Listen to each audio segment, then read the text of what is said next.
Thank you so much. And let me introduce our next presenter to you. That's Yegor Kulikov.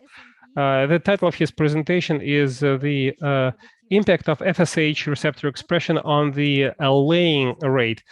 By the way, it is directly linked with the reproductive system research that we do at our institute. My presentation is going to be more practical and down to earth. It will be devoted to our specific trial, and we looked into the FSH and LH impact.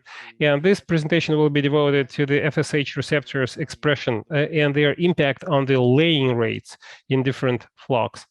Well, the candidate gene was the FSH receptor. In other words, the follicle-stimulating hormone, just like LH or any other hormone, has its own receptors. Therefore, it makes more interesting to take a look at the receptor expression and their impact on the various processes.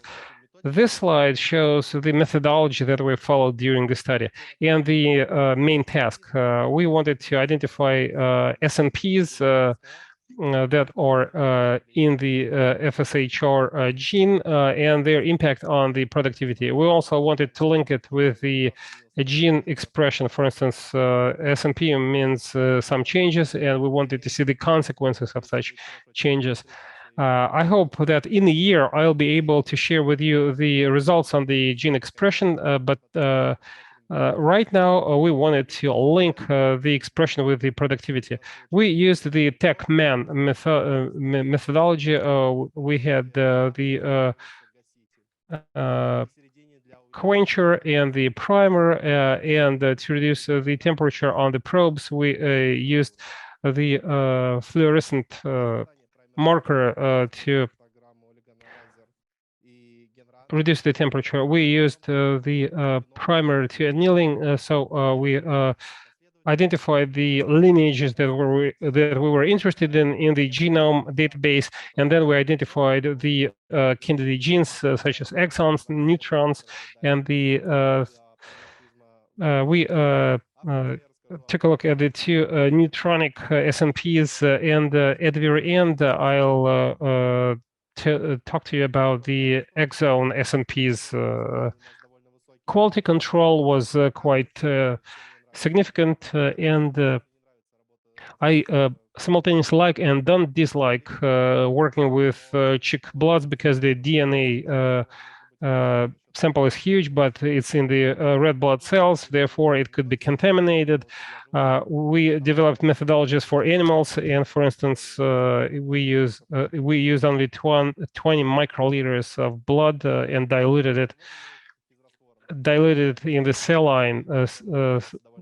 So the DNA sample is still significant. As you can see, it's 300, 500, but at the same time, the frequency is still great. This is the amplification mode that we used during the studies. We used the three-phase without elongation. We used a more precise approach. The annealing temperature was used to standardize the process of studying the first SNP. For instance, this is for SNP1. This is the analytical or intelligence program. We use the Quant Studio tools. It's an intelligence suite, software suite that we double check. It's still convenient for visualization purposes. Now let's move on to the test systems. These are the first two test systems that we developed. The SNPs happened in the neutrons, but nevertheless, the consequences were quite pronounced. And one of the questions was, can one or other factor have a pronounced impact? Of course, the answer is yes, because it affects the gene expression, and even non-coding regions still have a significant regulatory function. These are the two systems. First, I will talk about the 646. By the way, this slide shows more details. We used the two national strains to study SP789, that's the layers, and Osmana 9 is the boiler strain. Three lineages. SP7 is the paternal form 8 and 9 or maternal forms, and what we see are the allele frequency changes, which are quite obvious. Take a look at the LLA dose. The parental lineage is 21%. In SP8, it's 59, and for SP9, which is the maternal, it's 71%, which means that the share of this allele increases depending on the direction of the lineage. And you can also observe the following, the same thing in the broiler strain. The parental percentage is 0.2. For layers, it's 40, and for the maternal lineage is 0.7 or 70%, which means that the LLA frequency is way higher for maternal lineage. Let's move on to the productivity indices. The productivity for productivity, we use the SM9 strain or the maternal lineage and SNPs. The laying rate at weeks 30 and 40 was higher than that in LLG. Homozygous for the GLL strain featured a lower laying rate than the heterozygous strains. The trend is quite obvious, and we double-checked that for layers as well. This is SM9 lineage for it was similar to SP9. We followed up the flock, and it's an intron variant, and it would be interesting to study further its impact on the gene expression.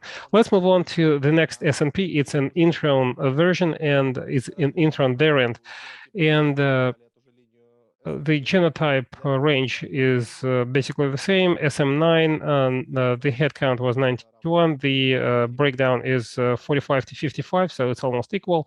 Now let's move on to the productivity. I guess it would be more interesting for selecting purposes.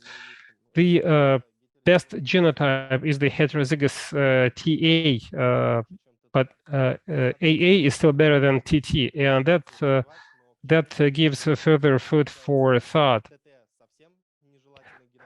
TT is a non-desired genotype, and what we use here are initial lineages. 7 and 9, these are paternal and maternal lineages, and if we introduce it into genotype A, the indices are not going to be the best, but they will still be high. But if we use the heterozygous variant, then we're not going to see LLT homozygosity, but LLA, AA, and TA will be spread out evenly. That can be used for selection purposes. And this is the most interesting part of the most interesting SNP, which is the exon SNP. It's a critical polymorphism because we replace A with G. We replace amino acid lysine with arginine, and the impact is extremely pronounced, which is shown in the next slide. This is the LL frequency. GG share is very low. The frequency is low. Sometimes it's not even identified, or it might reach a maximum of 13%.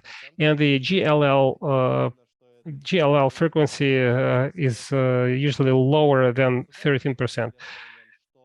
And as was mentioned during the day, we first evaluate chicks. In other words, they undergo conventional selection process, and the GGLL probably demonstrated the worst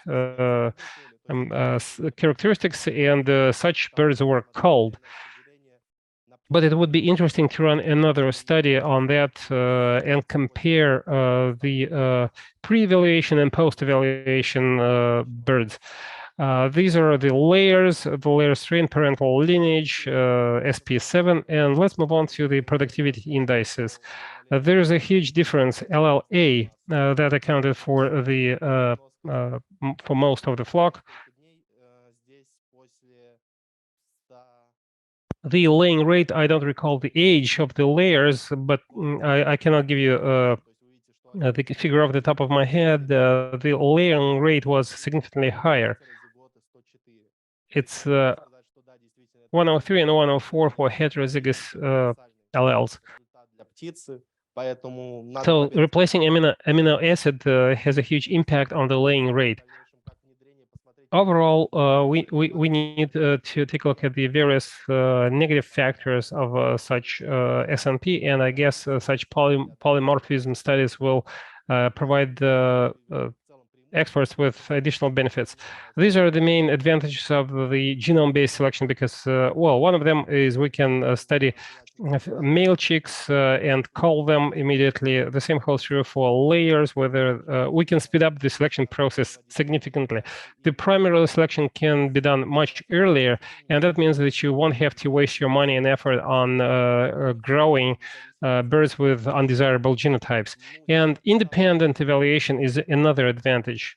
If you combine several parameters and if you structure them properly, you can ensure better results for the poultry farm and ensure higher economics, better economics. So that brings me to the end of my presentation. If you have any questions, I'll be happy to take them either now or afterwards.